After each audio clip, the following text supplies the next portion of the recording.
Hi guys, welcome to my fifth and final book critique. For this set of books, I've chosen Charlotte's Web, Little House in the Big Woods, The Tiny Seed, The Crayons Book of Colors, Our Favorite Day of the Year, and Tuesday.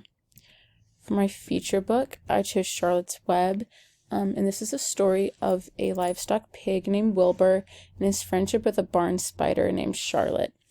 When Wilbur is being threatened to be slaughtered by his farmer, Charlotte writes messages praising Wilbur in her webs in order to convince the farmer to let him live.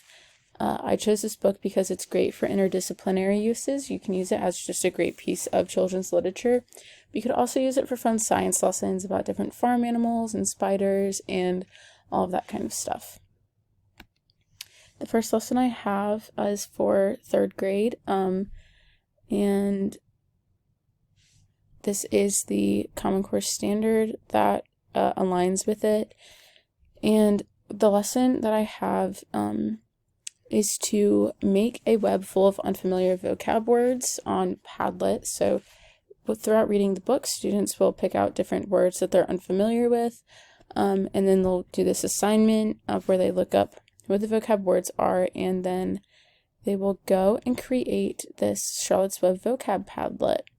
So you can see here, there's just the different words and their definitions, and they're all connected to make kind of like a web.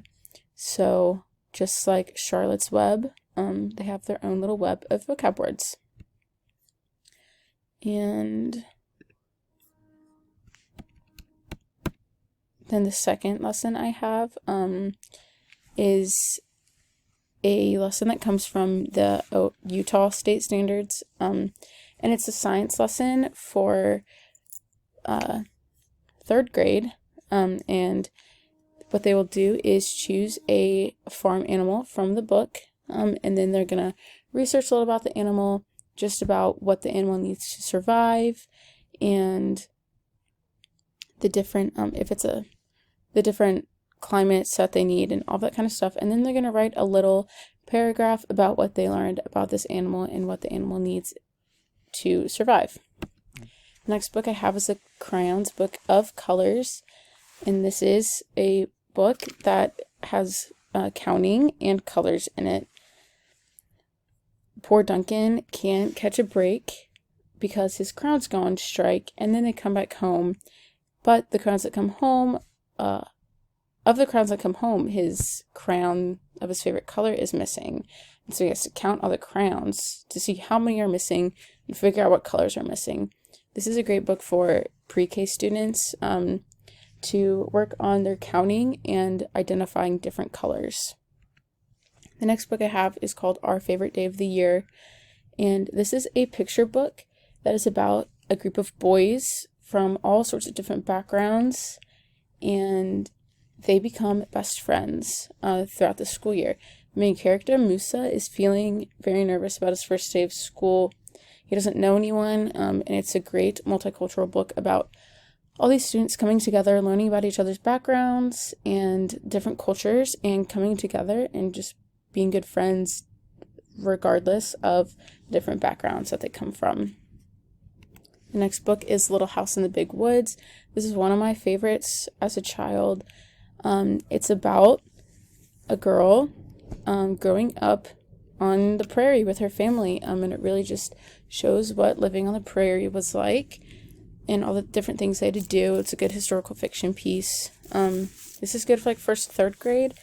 It could be used for history to kind of show what life on the prairie was like as an American, and it's also just a great piece of literature for an English class as well. And then the next book we have is called The Tiny Seed, and this is a picture book. It's about the life cycle of a flower told through adventures of a tiny seed. So it is a fiction, but it's also has some good informational stuff about just the life cycle of a flower from beginning from a very tiny seed. So this is good for science class for younger kids in early elementary school to learn about the life cycle of a flower. And then the last book we have is Tuesday, and this is about animal invasions that strike at a particular time and place, mainly Tuesday evening at around 8 o'clock in a small suburb. Things like frogs invading the skies, flying on a lily pad aircraft, just lots of super creative things. And what my reasoning behind choosing this one would be that it would be a great fun little piece to add to a lesson about learning how to read just a standard clock, which I know a lot of people my age who don't know how to read a clock, and I think that that's important. And this is just a fun little book you could throw in there to make it a fun lesson and not just a boring clock lesson. Thank you.